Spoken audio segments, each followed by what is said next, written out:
ಮೊದಲಿಗೆ ಹಿರಿಯ ಪತ್ರಕರ್ತರಾದಂಥ ಸಮೀವುಲ್ಲಾ ಸರ್ ಜೊತೆ ಮಾತಾಡ್ಬಿಡ್ತೀನಿ. ಸಮೀವುಲ್ಲಾ ಸರ್, ಮೆಟ್ರೋ ಟಿಕೆಟ್ ದರ ಏರಿಕೆ ಅಂದ್ರೆ ಒಂದಾದ್ಮೇಲೆ ಒಂದು, ಇವಾಗ ಗ್ಯಾರಂಟಿ ಕೊಟ್ಟರು 200 ಯೂನಿಟ್ ವಿದ್ಯುತ್ತೇನೋ ಫ್ರೀ ಕೊಟ್ಟರು ಅಂತ ಹೇಳಿ ಈಗ ಇಂಧನ ಇಲಾಖೆಗೆ ಸಿಕ್ಕಾಪಟ್ಟೆ ನಷ್ಟ ಆಗೋಗಿದೆ ಅಂತ ಹೇಳಿ ಏಪ್ರಿಲ್ ಇಂದ ಏನೋ ಅದರದ್ದು ಪ್ರೈಸ್ ಹೈಕ್ ಮಾಡ್ತಾರಂತೆ. ಸೊ ಅದು ಒಂದ್ ಕಡೆ ಇರಲಿ. ಇದು ಮೆಟ್ರೋ ದರಕ್ಕೆ ಅಂತ ಬಂದಾಗ ಈಗ ರಾಜ್ಯ ಮತ್ತು ಕೇಂದ್ರ ಸರ್ಕಾರಗಳ ನಡುವೆ ಜಟಾಪಟಿ ನಡೀತಾ ಇದೆ. ಸರ್, ಅನೇಕ ಸಂದರ್ಭಗಳಲ್ಲಿ ಅನೇಕ ವಿಚಾರಗಳಲ್ಲಿ ರಾಜ್ಯ ಮತ್ತು ಕೇಂದ್ರ ಸರ್ಕಾರಗಳ ನಡುವೆ ಹಲವು ಬಾರಿ ಜಟಾಪಟಿ ನಡೆದಿದೆ. ಅಫ್ಕೋರ್ಸ್ ಮೆಟ್ರೋ ಕಾರ್ಪೊರೇಷನ್ ಅದು ಸೆಂಟ್ರಲ್ ಗವರ್ನಮೆಂಟ್ ಕೆಳಗಡೆ ಬರುತ್ತೆ. FFC ಅಂತೇನೋ ಹೇಳ್ತಾ, ಫೇರ್ ಫಿಕ್ಸ್ಡ್ ಕಾರ್ಪೊರೇಷನ್ ಕಮಿಟಿ ಅಂತ ಹೇಳ್ತಾರಲ್ಲ ಸರ್, ಆ ಕಮಿಟಿ ಫಾರ್ಮ್ ಮಾಡೋದು ಸೆಂಟ್ರಲ್ ಗವರ್ನಮೆಂಟನೇ. ಸೊ ಬೆಲೆ ನಿಗದಿ ಮಾಡೋದು ಸೆಂಟ್ರಲ್ ಗವರ್ನಮೆಂಟ್ ಅನ್ನೋದು ಅದರಲ್ಲಿ ಯಾವುದೇ ಎರಡು ಮಾತಿಲ್ಲ. ಸೊ ಕರ್ನಾಟಕವನ್ನ ರೆಪ್ರೆಸೆಂಟ್ ಮಾಡೋದಕ್ಕೆ ಒಬ್ರು ಕರ್ನಾಟಕವನ್ನ ರೆಪ್ರೆಸೆಂಟ್ ಮಾಡ್ತಾರೆ. EV ರಮಣ ರೆಡ್ಡಿ ಅವರು, retired additional chief secretary commerce and industry department, government of Karnataka, ಅವರು ಈ ಕಮಿಟಿನ ಕರ್ನಾಟಕದಿಂದ ರೆಪ್ರೆಸೆಂಟ್ ಮಾಡ್ತಿದ್ದಾರೆ. ಈಗ ಬಂದಿರೋದು ಅಂದ್ರೆ ಸರ್, ಬೆಲೆ ಏರಿಕೆ ಮಾಡಿರೋದು, ಮೆಟ್ರೋ ದರ ಏರಿಕೆ ಮಾಡಿರೋದು ಕಾಂಗ್ರೆಸ್ ಅಂತ ಬಿಜೆಪಿ ಅವರು, ಬಿಜೆಪಿ ಅಂತ ಕಾಂಗ್ರೆಸ್ ಅವರು, ಇವರಿಬ್ರು ಮಧ್ಯೆ ಜಟಾಪಟಿ ನಡೀತಾನೆ ಇದೆ. ಇದರಲ್ಲಿ ಸಫರ್ ಆಗ್ತಿರೋದು ಪಬ್ಲಿಕ್. ಬೆಂಗಳೂರಿನ ಜನರ ಜೀವನಾಡಿಯಾಗಿ ಮೆಟ್ರೋ ಆಗ್ಬಿಟ್ಟಿದೆ ಸರ್. ಈಗ ಮೆಟ್ರೋ ಬಿಟ್ಟು ಬೆಂಗಳೂರಿನ ಜನ ಇವಾಗ ಇರಕ್ ಆಗಲ್ಲ ಅನ್ನೋ ಪರಿಸ್ಥಿತಿಗೆ ಬಂದ್ ಆಗೋಗಿದೆ. ಅದನ್ನ ಯುಟಿಲೈಸ್ ಮಾಡಿಕೊಂಡು ಇದನ್ನ ರಾಜಕೀಯಕ್ಕೆ ತಿರುಗಿಸಿರೋದು. ಏನ್ ಹೇಳ್ತೀರಿ ಸರ್? BBMP ಎಲೆಕ್ಷನ್ ಹತ್ರ ಆಗ್ತಿದೆಯಲ್ವಾ, ಅದು ಸೂಚನೆ ಅಷ್ಟೇ ಇದೆಲ್ಲ.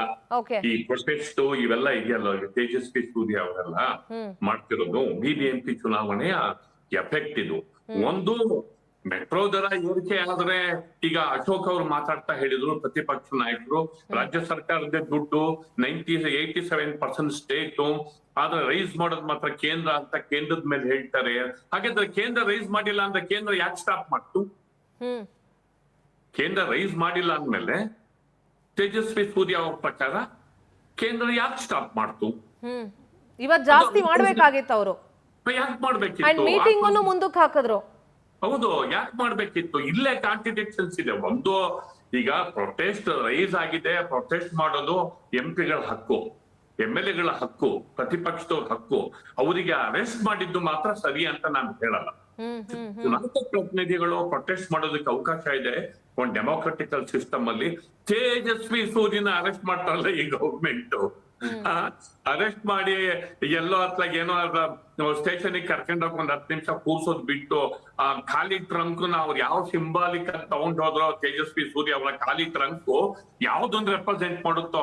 ಏನ್ ತೇಜಸ್ವಿ ಸೂರ್ಯ ಅವ್ರನ್ನ ರೆಪ್ರೆಸೆಂಟ್ ಮಾಡುತ್ತೋ, ಏನ್ ಕೇಂದ್ರ ಸರ್ಕಾರದಿಂದ ನಮಗೆ ಖಾಲಿ ಟ್ರಂಕ್ ಬರ್ತಲ್ವಾ ಅದನ್ನ ರೆಪ್ರೆಸೆಂಟ್ ಮಾಡುತ್ತಾ? ಈ ಪ್ರಶ್ನೆ ಕೇಳಲೇಬೇಕಾಗುತ್ತೆ. ಅಂದ್ರೆ ಕೇಂದ್ರ ಸರ್ಕಾರದಿಂದ ರಾಜ್ಯಕ್ಕೆ ಖಾಲಿ ಟ್ರಂಪೇ ಗತಿ ಅಂತ ಏನಾದ್ರು ಸೂಚನೆ ಕೊಟ್ರ ಸರ್ ತೇಜಸ್ವಿ ಅವರು? ಗೊತ್ತಿಲ್ಲ ನಂಗೆ. ತೇಜಸ್ವಿ ಸೂರ್ಯನು ಖಾಲಿ ಟ್ರಂಕ್ ಅಂತಲೂ ಇರ್ಬೋದೇನೋ. ಇರ್ಬೋದು ಸರ್, ಇರ್ಬೋದೇನೋ. ಯಾಕೆ ಅಂತಂದ್ರೆ ಈಗ ದರ ಏರಿಕೆ ನಿಜಕ್ಕೂ ಆಗಿತ್ತು ಅಂದ್ರೆ ಅವ್ರಿಗೆ ಅವರು ಅದಕ್ ಕಾರಣ ಯಾರು ಅಂತ ಫೈಂಡ್ ಔಟ್ ಮಾಡಿ ಅವ್ರ ಹತ್ರ ಕುತ್ಕೊಂಡು ನೆಗೋಷಿಯೇಟ್ ಮಾಡ್ಬೋದಿತ್ತು.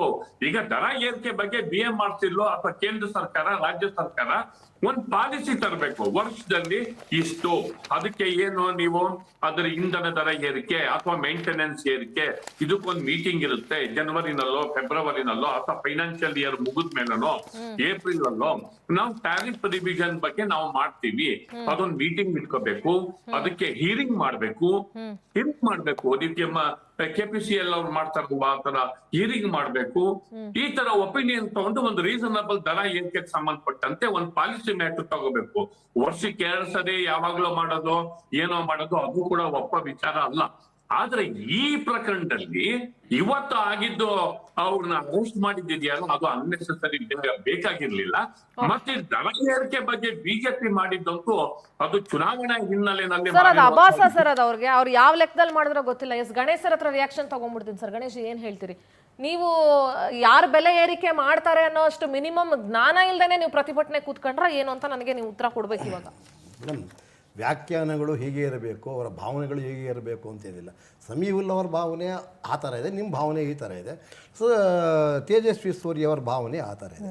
ಇದಕ್ಕೆ ಈಗ ನಿಮ್ಮ ಭಾವನೆ ಲೆಕ್ಕದಲ್ಲಿ ಯಾರು ದುಡ್ಡು ರೈಸ್ ಅದನ್ನ ಮಾಡ್ತಾರೆ ಅಲ್ಲಿಗೆ ಅದನ್ನ ಹೇಳಿ. ನೀವು ನಮ್ಮ ಒಬ್ಬ- ಭಾವನೆ ನಿಮ್ಮ ಭಾವನೆ ಹೌದೌದು, ಏನಾರಾಗ್ಲಿ. ಅವ್ರು ಹೇಳ್ತಿದ್ರು ನಿಮ್ಮ ಭಾವನೆ ಏನು ಹಾಗಾಗಿ ವ್ಯಾಖ್ಯಾನಗಳು ಹೀಗೆ.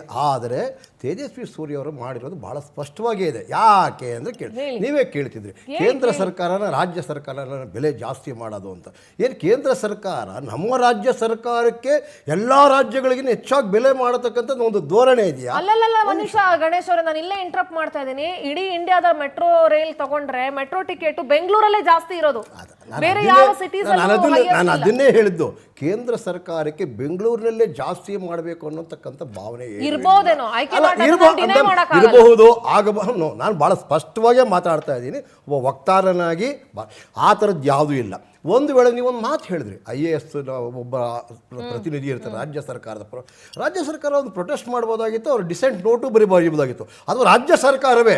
ಕೇಂದ್ರ ಸರ್ಕಾರ ಮಾಡಿದರೆ ನಾನು ಖಂಡಿತ ಅವರು ಹಕ್ಕಿತ್ತು. ಯಾಕ್ರಿ ಮಾಡ್ತೀರಾ, ಬೆಂಗಳೂರು ಜನ ಏನು ಪುಕ್ಷಟ ಬಿದ್ದಿದ್ದೀರಾ ಅಂತ ಕೇಳೋ ಹಕ್ಕಿತ್ತು. ಇಲ್ಲ, ಅವ್ರಿಗೆ ಇದಾಗೋದು ಅವ್ರಿಗೂ ಬೇಕಿತ್ತೋ ಏನೋ ಗೊತ್ತಿಲ್ಲ, ಅವ್ರಿಗೆ ಕುಂಭ ಕೊಟ್ಟರೇನೋ ಬೇಕಿಲ್ಲ, ದುಡ್ಡಿಲ್ಲ, ದುಡ್ಡು ಯಾವ ರೀತಿ ಇಲ್ಲ ಆದರೂ ಬರಲಿ ಮೇಡಮ್. ನಾವೇ ತಪ್ಪು ಮಾಡಿದ್ರೆ ಹಕ್ಕಿತ್ತು ಮೇಡಮ್. ಅವ್ರು ಹೇಳಿದ್ರು ಸಮೀವುಲ್ಲಾ ಅವರು, ಪ್ರತಿಭಟನೆ ಮಾಡೋದು ಜನಪ್ರತಿನಿಧಿಗಳ, ರಾಜ್ಯ ಸರ್ಕಾರ ಜನ ಅಲ್ವಾ ನಾವು, ಸರ್ಕಾರ ಸಾರ್ವಜನಿಕರ ಸ್ನೇಹಿ ಆಗಬೇಕು. ಅದು ಬಿಟ್ಟು ಏನು ತಪ್ಪು ಮಾಡಿದೆ, ನಮ್ಮ ಕೇಂದ್ರ ಸರ್ಕಾರದ ಮುಂದೆ ಕೂತ್ಕೋಬೇಕಾಗಿತ್ತು ಅವರು. ನಾವು ಕೇಂದ್ರ ಸರ್ಕಾರ ಸಾರ್ವಜನಿಕರ ಸ್ನೇಹಿಯಾಗಿ ತೀರ್ಮಾನ ತಗೊಂಡಿದೆ. ಅದನ್ನೇ ಕೇಂದ್ರ ಸರ್ಕಾರದ ಮುಂದೆ ಸರ್ಕಾರ ಕೂಡೋದಿರ್ಲಿ, ನಿಮ್ 3 ಜನ ಎಂಪಿಗಳು ಏನ್ ಮಾಡ್ತಾ ಇದಾರೆ ಅದನ್ನ ಹೇಳಿ. ಮಾಡ್ತಾ ಇದಾರಲ್ಲ, ಏನ್ ಮಾಡ್ತಾ ಇದಾರೆ? ಪಿ ಸಿ ಮೋಹನ್ ಅವರು ಕಳಿಸಿದ್ದಾರೆ. ರಾಜ್ಯ ಸರ್ಕಾರದ ಎಂಪಿಗಳನ್ನ ಆಯ್ಕೆ ಮಾಡಿರೋ ಬೆಂಗಳೂರು ಜನ ಇವತ್ತು ಹಣೆ ಚಚ್ಕೊಂಡು ಕೇಂದ್ರ ಸರ್ಕಾರಕ್ಕೆ ನಾವು ನಿಮ್ಮ ಜೊತೆಯಲ್ಲಿ ನಮ್ಮ ರಾಜ್ಯದ ಜನ ಪುಕ್ಷತೆ ಬಿಟ್ಟಿಲ್ಲ, ಬರಿಬೇಕಾಗಿತ್ತು. ನಿಮ್ಮ ಎಂಪಿಗಳು ಕೇಂದ್ರ ಸರ್ಕಾರದ ಜೊತೆ ಇದಾರೆ ಹೊರತು ಆಯ್ಕೆ ಮಾಡಿ ಕಳಿಸಿದಂತ ಬೆಂಗಳೂರಿನ ನಾಗರಿಕರ ಜೊತೆ ಇಲ್ಲ. ಇದನ್ನ ನೀವು ಒಪ್ಕೊಳ್ಳೇಬೇಕು. ಬೆಂಗಳೂರಿನ ಜನ ನೋಡಿದರೆ ಏನ್ ಕೆಲಸ ಮಾಡಿದ್ದಾರೆ. ರಾಜ್ಯ ಸರ್ಕಾರದ ಪ್ರತಿನಿಧಿಗಳೆಲ್ಲ, ರಾಜ್ಯ ಸರ್ಕಾರವೇ ನಮ್ಮ ಪ್ರತಿನಿಧಿ, ರಾಜ್ಯ ಸರ್ಕಾರ ಪ್ರತಿನಿಧಿ ಯಾಕೆ ಮಾಡಿಲ್ಲ? ರಾಜ್ಯ ಸರ್ಕಾರ ಕಣ್ಮುಚ್ಕೊಂಡು ಕುಂತಿದ ಕುರ್ಚಿ ನೀವು ಕೇಂದ್ರವನ್ನ ರೆಪ್ರೆಸೆಂಟ್ ಮಾಡ್ತಿದ್ರಲ್ವಾ? ನಿಮ್ಮ ಎಂಪಿಗಳು ಎಲ್ಲಿ ರೆಪ್ರೆಸೆಂಟ್ ಮೇಡಮ್? ನಿಮ್ಮ ಎಂಪಿಗಳು whether they represent state or ಮಾಡ್ತಾ ಇದ್ರಲ್ಲ ಮೇಡಮ್. ಪಿ ಸಿ ಮೋಹನ್ ಮಾತಾಡಿದ್ದಾರೆ, ಲೋಕಸಭೆಯಲ್ಲಿ ಮಾತಾಡಿದ್ದಾರೆ, ನೀವು ಇನ್ನೊಂದು ಮಾತು ಹೇಳಿದ್ರಿ. ಹೌದು, ನೀವು ಇನ್ನೊಂದು ಮಾತು ಕೇಳಿದ್ರಿ, ಅಭಿವೃದ್ಧಿ ಅಂತ ಹೇಳಿ. ಯಾವ ಅಭಿವೃದ್ಧಿ ಕುಂಠಿತ ಆಗಿದೆ ಹೇಳಿ ಮೇಡಮ್? ಕೇಂದ್ರ ಸರ್ಕಾರದಿಂದ ಜಲಜೀವನ್ ಮಿಷನ್ ಕಮ್ಮಿ ಆಗಿಲ್ಲ, ರೈಲ್ವೆ ಕಮ್ಮಿ ಆಗಿಲ್ಲ, ಮೂಲಭೂತ ಸೌಕರ್ಯಗಳು ಕಮ್ಮಿ ಆಗಿಲ್ಲ ಹೇಳಿ ಮೇಡಮ್. ಇವರು ಇಲ್ಲ ಇವರು ಬಿಬಿಜಿ ರಾಮ್ಜಿ ಅಂತ ಮಾಡಿದ್ರಿ, ಅದನ್ನ ತಗೊಂಬಂದು ಸ್ಟೇಟ್ ಗವರ್ನಮೆಂಟ್ ತಲೆ ಕಟ್ಟಿದ್ರಿ. ಬಿಟ್ರೆ ರಾಜ್ಯ ಸರ್ಕಾರಕ್ಕೆ ಏನಾದ್ರೂ ಒಂದು ಕಳಕಳಿ ಇದೆ ಮೇಡಮ್. ನಿಮ್ಮ ಎಂಪಿಗಳಿಗೆ ಏನ್ ಕಳಕಳಿ ಇದೆ? ಖಂಡಿತ ಇದೆ ಮೇಡಮ್, ಖಂಡಿತ ಇದೆ. ಮಾತ್ರ ಒಳ್ಳೆ ಕೆಲಸ ನಡೀತಿರೋದು. ಯಾವ ಒಳ್ಳೆ ಕೆಲಸ ಯಾವ್ದಾಗಿಲ್ಲ ಅಂತ ಕೇಳಿ ನೀವು. ಅದೇ ಖಾಲಿ ಟ್ರಂಪ್ ಇಟ್ಕೊಂಡಿರಲ್ಲ, ಅದೇ ಒಳ್ಳೆ ಕೆಲಸ. ಜವಾಬ್ದಾರಿ ಇದೆ ಮೇಡಮ್, ನೀವು ಕೇಳೋದಕ್ಕೆ ನನ್ನ ಜವಾಬ್ದಾರಿ ಇದೆ.